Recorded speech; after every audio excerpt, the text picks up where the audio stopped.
Efayilo eyali eyogera ku bintu bye byonna yali mu kisenge kye. Bwebeera mu kisenge kye waliyo kabini mwe twali tuteeka fayiro eyo. Fayiro eyo senga waffe yagijjamu. We yagijjamu n'agamba akuuma bintu ki? Senga wamwe yaani? Senga waffe, senga oyo bamuyita Nayiga ne muddamu esomwali. N'agijjamu kati essaawa zino ajjayo ku kimu bwakiwaani Jengo. Era bwe baba batunda bonna naye tebalina buyinza. Nze era nsaba era nkiddamu si wala na muganda wange. Wabula njagala eddaame lya muzeeyi liteekebwe mu nkola. Kyokka kyensinga okwetaaga. Yes. Era n'ebintu by'oba oli awo biyinza otambula nga we yali abyagala bisobola okukola ki? Okubeerawo.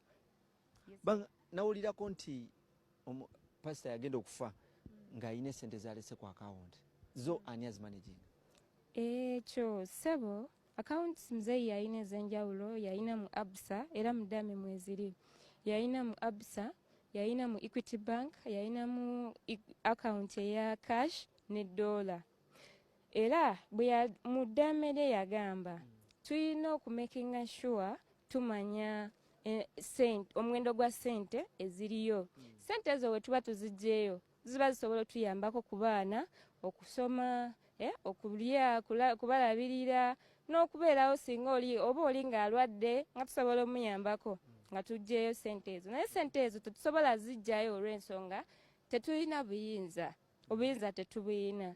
Naye ng'awo singa tuba tukwataganye bulungi n'ejjengo n'afulufiiringa byonna bye twagala, kubanga mu kavyeti yange nali ntaddemu grounds zange eziraga biki bye neetaaga tusobole okukola ki? Okwatagana batuwe powers tusobole okubiddukanya. Naye yalema. Kati ekisinze n'okundeeta ssebo, ekisinze okundeeta ly'ettaka ly'Ekawaala. Ttaka ly'Ekawaala plots ez'enjawulo awo ku kkubo zigenze. Baneighbors bennyini be bakyogera bagamba ettaka lya kitammwe balitunze. Abasabi b'omu kyaki, abakadde b'ekkanisa bonna bakola ki? Bakimanyi. N'ettaka lyennyini simanyi ani yaguze kubanga kirabika abantu abaguze banjawulo. Wabula njagala bategeeza singa baba bakyasobola baddeyo babanje Jengo ssente zaabwe kubanga baguze empewo. Jengo talina buyinza bukola ki? Butunda. Bw'aba agamba nti atunda kubwerera baana, nze kyenjagala agambe nti abaana bannaye bannemeredde alabe nga family esobola olemerera okukola ki? Okulabirira abaana. Bw'aba agamba nti nno atunda kubeezaawo baana, ffe twamugamba abaana tulirwedde okukola ki? Obalabirira. Naye ye alaga ayagala kubeera nga overall ye kyayagala.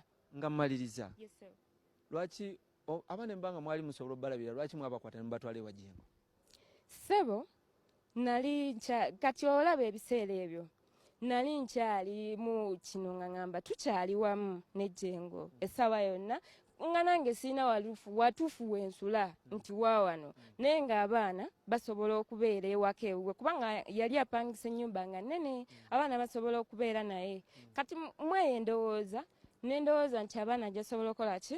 Obakwasaganya ne ttiimu ye. Naye ate kati ekituufu kiri nti sijja kugamba nti talina kyakoze. Akoze omulimu naye ebintu byakola mu kutunda ettaka ly'abaana nze weewali obuzibu. Abaana abali ewaka nnamba ntono nnyo. Kati ani g'oyagala bayambe mu nsonga eyo? Nsaba administrator gye ayingire mu bintu bino kuba tulemedde okukwatagana.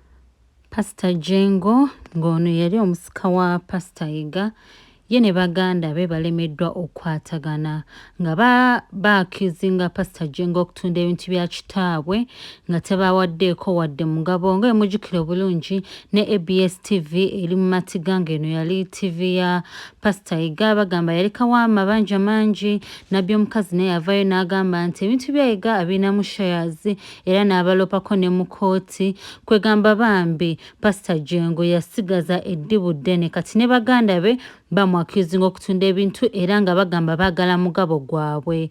Jjukira bano abaana bonna tebava mu maama omu wabula bava mu bamaama banjawulo. Pastor Jengo ebintu bimusinzizza nno amaanyi kubanga kati omulaba ebintu bituse bannamawulire biri mu kooti kwegamba ye bambi ali mu bizibu byokka. Mwebale ku tuning in bakwano bange.